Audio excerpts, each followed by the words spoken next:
Defying Trump, governors who represent over half the U.S. population pledge to uphold Paris Climate Agreement.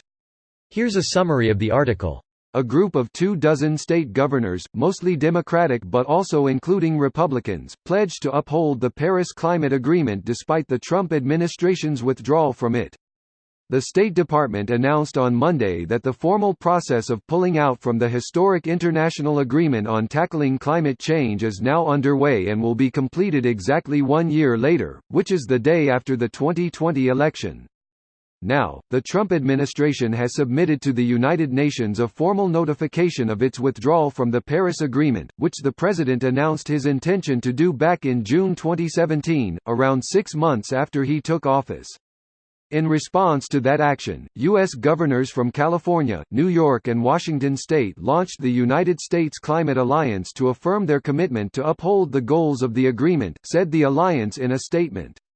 We are now a bipartisan coalition of 25 governors and must stand up once again to reaffirm our commitment to supporting climate action and to strongly oppose the administration's decision to formally withdraw from the Paris Agreement. We believe all leaders have a critical responsibility to address the global climate crisis. The Paris Agreement is the framework for global cooperation to reduce harmful greenhouse gas emissions and address climate change. Of the roughly 187 countries that have joined the agreement, the United States is alone in initiating a formal withdrawal. The alliance said it collectively represents more than half of the U.S. population and an $11.7 trillion economy, which equates to what would be the third largest national economy in the world after those of the United States and China. This post received a score of 32,069, with an upvote ratio of 87%. Here are the top comments in response to this article.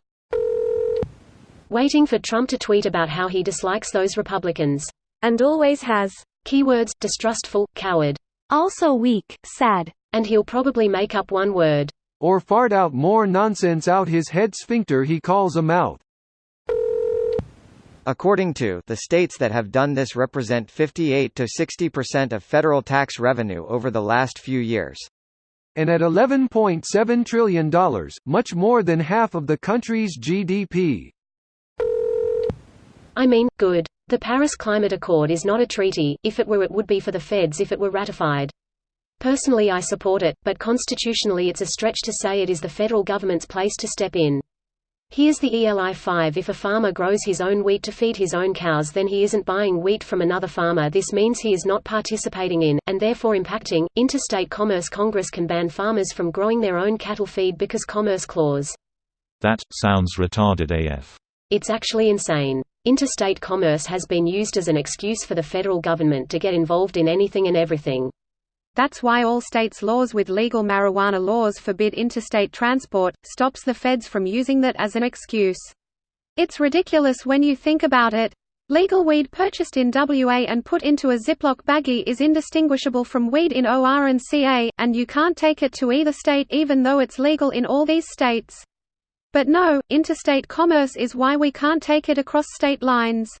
Yes, because interstate commerce is regulated by the feds.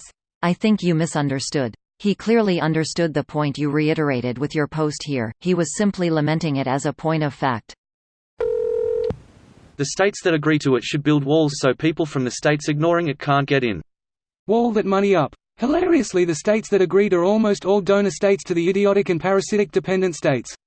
It's like living with a roommate that leaves trash everywhere because buying trash bags and paying for trash service would be too expensive. Then you see him the next day with a bag of meth and a new Nintendo Switch.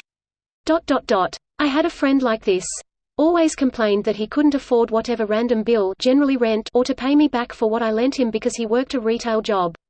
Yet somehow he always had funds for whatever video game he was eyeballing, and was able to put expensive aftermarket parts into his car all the time. Girl eats out every day for lunch with the excuse packed bag lunch is not fresh.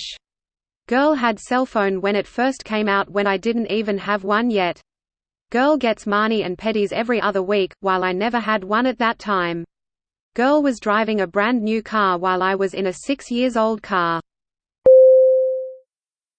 This video was automatically created by Reddit to speech.